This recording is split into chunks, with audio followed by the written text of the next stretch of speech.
Now the attribute that we've called this is hover text, so we can go ahead and write hover text. Now what this will do is it will take the attribute hover text, which is the value here or here, and it will take that from the class hover. Now the only problem with this is, let's go ahead and just alert hover text out so we can test it, is this will take the attribute from, let's just show you, it will take the attribute from the first class that's found. So if we hover over Google, we would expect Google, a powerful search engine, to now be that attribute that we've set, and we've set that description. However, when we hover over PHP Academy, you see that we get the attribute that's associated with Google. And the reason for this is that we need to change this, or well, I'll tell you the reason first. The reason for this is that it's only searched for this element within this particular class and not unique classes as we hover over them. So instead of using hover, we use this. And the way this changes things is, as we hover over a particular element, as we mouse over a particular element, this only gains the element that is, or only takes this attribute from the element that we're currently hovering over, or we're currently mouse moving over. So let's go ahead and just refresh the page and see what change that made. So I'll hover over Google, or mouse over Google, and it says Google, a powerful search engine. Now when I hover over PHP Academy, it says tutorials. So we've gained, just by using the this keyword, we've gained the unique attribute from each one.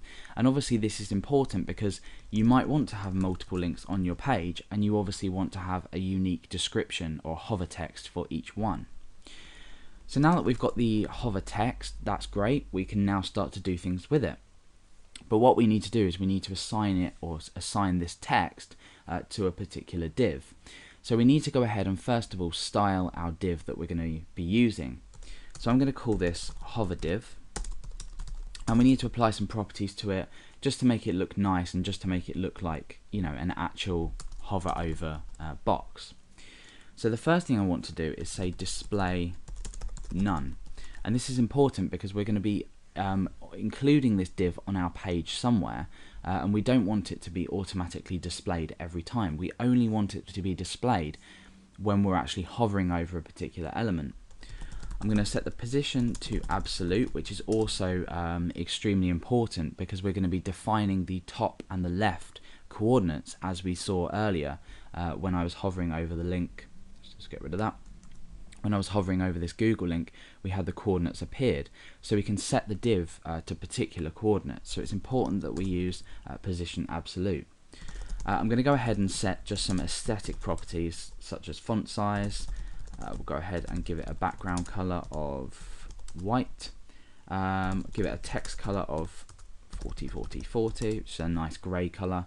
And we'll give it a border as well, which I guess is quite important. So that's 1 pixel solid. And let's say 999, and we'll give it some padding as well so it doesn't look too near the edges of our border. So now that we've got this hover div, let's just go ahead and preview what this looks like in our page. So I'm going to say div id equals, that's hover div, and some text in here. So hover div we've now just included on our page, and when we refresh you can see that we've got this some text in here. Now you can see that's automatically overlapped my link. My link is underneath here somewhere, and that's simply because we've set the position to absolute and not relative or block or anything else like that.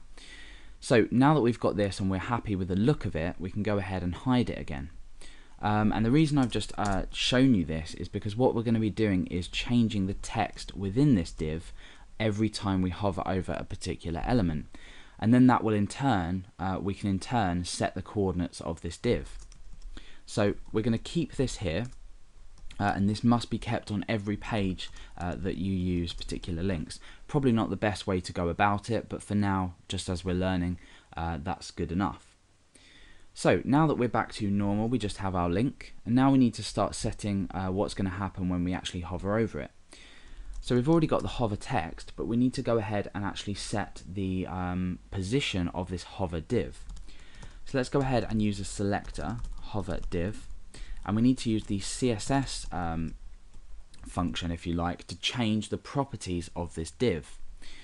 Now, as you know, or probably know, in CSS, we can use top and we can set the element to a particular place. So I can say top and left 20 pixels. So if we go ahead and unhide this again and place some text inside here, you can see that's moved it 20 pixels from the top and 20 pixels from the left. So now that we've done this, we know that what we can do is we can set the top and the left of this div, the top and the left positioning of this div, to the coordinates relative to the link that we showed earlier.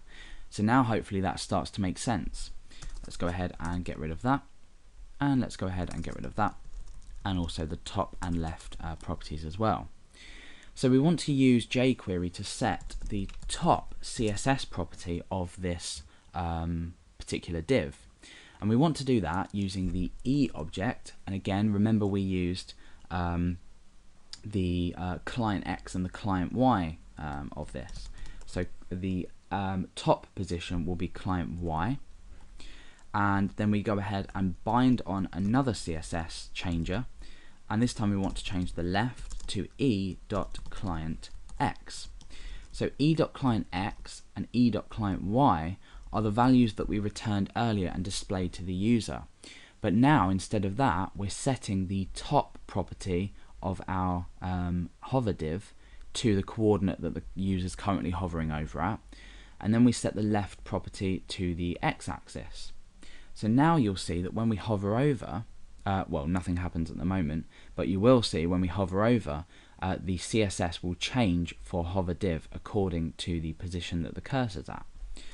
So now all that's left to do is go ahead and actually show the div, and we want to do this before we actually set the position.